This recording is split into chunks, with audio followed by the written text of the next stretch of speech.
Ζάκυνθος, το νησί της θαλάσσιας χελώνας.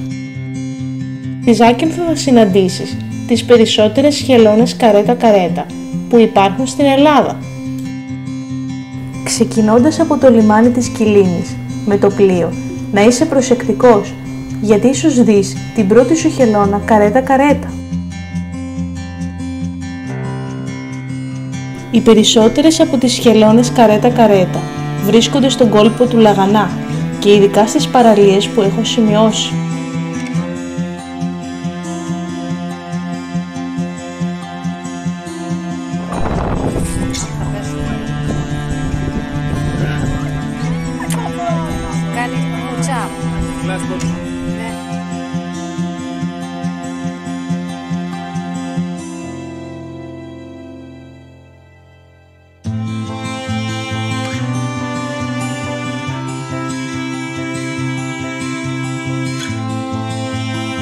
Οι θαλάσσιες χελώνες όμως κινδυνεύουν από τα δίχτυα και αγκίστρια των ψαράδων, από τις πλαστικές σακούλες που βρίσκονται στη θάλασσα.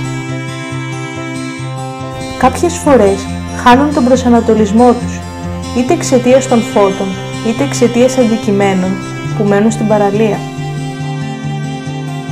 Όσες χελώνες τραυματίζονται, θα πρέπει να μεταφερθούν σε κέντρα περίθαλψης. Όταν τα κέντρα περίθαλψης βρίσκονται μακριά, οι χελώνες μπορεί να χάσουν τη ζωή τους κατά τη μεταφορά.